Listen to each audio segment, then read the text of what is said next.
मेरे मन में ये प्रश्न है कि आजकल हेल्थ को लेके बहुत सारी प्रॉब्लम्स हो रही है। कोई बोलता है कि ये डाइट फॉलो करो, ये करो, वो करो, लेकिन अभी जिस मॉडर्न वर्ल्ड में हम रह रहे हैं तो वहाँ कुछ भी आप एस्केप नहीं कर सकते। आपको बाहर भी जाना पड़ेगा, सोशलाइज भी होना पड़ेगा, सब कुछ करना पड़ेगा। तो स्वास्थ्य संबंधित आपका क्या सूत्र है कि जो हम रोज़ाना की ज़िंदगी में फॉलो करें अपना, और एक अच्छी हेल्दी लाइफस्टाइल फॉलो कर सकें? अब ये तो नहीं हो सकता है कि आप ये मत खाओ, वो मत खाओ, वो जीवन भर की भी अभी से नहीं त्यागा जा सकता है। तो उसके लिए आपका क्या एक राय है? राधे, जय श्री राधे। बहुत सुंदर सवाल, पूरे समाज के उत्थान के लिए सवाल है। दरअसल में हेल्थ हमारे जीवन का मुख्य इशू है और वो प्रमुख मुद्दा है जीवन का। और हमारे शास्त्रों में भी कहा गया है, पहला सुख निरोगी काया, क्योंकि काया में ही समस्त संसार समाया हुआ है। अगर स्त्री के रूप में, पुरुष के रूप में हम संसार में रहते हैं तो आप कितना भी मॉडर्न जीवन जीते हैं, आप कितने भी मॉडर्न हैं, आपकी हेल्थ अच्छी होना बहुत आवश्यक है। मॉडर्न होने का मतलब हेल्थ को डिस्टर्ब करना नहीं है। मॉडर्न का मतलब है आधुनिक विज्ञान का उपयोग करना। तो आप अपने आप को आधुनिक विज्ञान के उपयोग के साथ विस्तार कर रहे हैं, आपका विकास कर रहे हैं। आपको देश में या विदेश में जाना पड़ रहा है या जाना चाहते हैं, घूमना चाहते हैं, वहाँ किस तरह का क्या क्या प्राप्त होता है, वो सारी चीज़ों को आपको अपने मस्तिष्क से निकालना पड़ेगा। और आपको अपने स्वास्थ्य से बढ़कर के दुनिया का कोई भी सुख नहीं दिखना चाहिए, ऐसा भाव आपको पैदा करना पड़ेगा। क्योंकि स्वास्थ्य पहला है, उसके बाद में परिवार है, उसके बाद समाज है, उसके बाद विकास है। अगर हमारे पास धन नहीं है, हमारे पास घर नहीं है, हमारे पास सुविधा नहीं है, पर स्वास्थ्य है, तो हम ये सब इकट्ठा कर सकते हैं।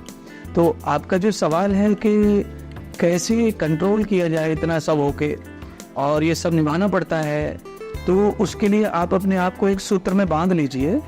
जैसे मैंने कल कथा में भी कल कहा था कि आपको कोई भी चीज़ खानी है तो आप चाट खाओ, आप जो भी आपको प्रिय लगता है, आलू टिक्की खाओ, आप समोसा खाओ, आप जो खाना चाहते सब खाओ। पर मैंने कहा था स्वास्थ्य के हिसाब से उसके साथ कोई दूसरा आइटम मत खाओ। कोशिश करो कि आप एक आइटम खाएं। एक जगह 2 टिक्की खा लो, एक की जगह 2 समोसे खा लो, 5 की जगह 10 पानी पूरी खा लो, कोई फर्क नहीं पड़ता है शरीर को। शरीर सबसे हेल्दी होता है, शरीर सबसे प्रोटीन लेता है, कैल्शियम लेता है, आयरन लेता है, शरीर को विटामिन मिलते हैं, सब चीज़ में सब कुछ प्राप्त होता है। पर आप जब साथ में मिलकर कई चीज़ों को खाते हैं, उससे आपके शरीर में अनेक प्रकार की व्याधियाँ पैदा होती हैं। क्योंकि शरीर की जो तासीर है, यानी प्रकृति है, शरीर का जो स्वरूप है, वो बहुत पचाने वाला है। शरीर के अंदर बहुत सारे सेंसर ऐसे हैं जो स्वयं ही खड़े हो जाते हैं और प्रतिकूलता से लड़ लेते हैं, उन्हें अनुकूल कर लेते हैं। पर रोज रोज नहीं लड़ सकते हैं, क्योंकि किसी भी चीज़ से समाधान पाना है तो लड़ाई समाधान नहीं है। आप रोज बीमारी से लड़ोगे वो भी समाधान नहीं है, रोज खाने से लड़ोगे वो भी समाधान नहीं है। इसीलिए भोजन को अनुकूल करना है, बस आपको छोड़ना कुछ नहीं है। शाकाहार भोजन होना चाहिए, और शाकाहार में आप कोशिश ये करें कि आप जितना भी भोजन डाइट लेते हैं, 500 ग्राम, 600 ग्राम, 400 ग्राम, उसमें कम से कम आप आधा सलाद खाएं। आप कोशिश ये करें कि आप सलाद के ऊपर अपने पेट को भरें और ऊपर से स्वाद के हिसाब से रोटी खाएं। सब्जी का, दाल का, चावल का थोड़ा स्वाद मिल जाए, जीव को मानसिक तृप्ति हो जाए, उतना। बाकी आहार को और पेट को भरने के लिए आपको सलाद का प्रयोग करना चाहिए।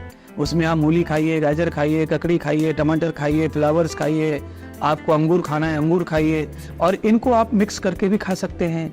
और आपको लगता है कि एक खाना है तो आप आज 2-3 ककड़ी खा लो। आपको एसिडिटी वगैरह का प्रॉब्लम है तो आप ककड़ी कम खा लो, टमाटर ज़्यादा खा लो। अगर आपको पित्त वगैरह उखड़ता है तो मूली मत खाओ। तो ये कुछ चीज़ें ऐसी हैं जो आपके जीवन में रूटीन में चाहिए पूरे विश्व के, और उससे जीवन हमारा प्रफुल्लित रहता है। उदाहरण के रूप में मैं कहूँगा कि हमारा जो मशीनरी है, हमारा जो जबड़ा है, हमारी जो दांत हैं, हमारी जो दाढ़ें हैं, इन सब का जो प्रोसेस है वो शाकाहारी है। इसीलिए हमें चाहिए कि हम शाकाहारी भोजन करें, और शाकाहार में भी ज़्यादा से ज़्यादा आइटम जो है एक साथ बहुत कम खाने की कोशिश करें, अनुकूल ही भोजन करें। आपका स्वास्थ्य बहुत अच्छा ही रहेगा। और जब तक पेट साफ ना हो जाए तब तक आहार ना लें सुबह। चाहे पेट साफ नहीं हो रहा है, खराब हो गया है, पेट में गड़बड़ी है, तो भोजन मत लीजिए, पानी पीजो गरम गरम दिन भर। शाम को पेट साफ हो जाएगा, शाम को भर पेट खा लो भोजन। पर क्या हो रहा है, पेट साफ नहीं होता, ज़्यादातर अनुकूल प्रतिकूल भोजन करते हैं। कभी गर्म खा लिया, ऊपर से ठंडा खा लिया, फिर पेट जाम हो जाता है, पेट साफ होता नहीं है। तो टाइम टू टाइम हम चाय पी रहे हैं, कॉफ़ी पी रहे हैं, टोस्ट खा रहे हैं, ब्रेड खा रहे हैं, कुछ बंद नहीं कर रहे हैं, पेट खराब होता जा रहा है, सड़ता जा रहा है, तो फिर उसका प्रभाव पूरी बॉडी पे पड़ता है। इसीलिए जब तक पेट साफ ना हो जाए 8 घंटे या 10 घंटे के अंदर, तब तक आप आहार दोबारा मत लीजिए, आप एकदम स्वस्थ रहेंगे। एक फार्मूला है ये।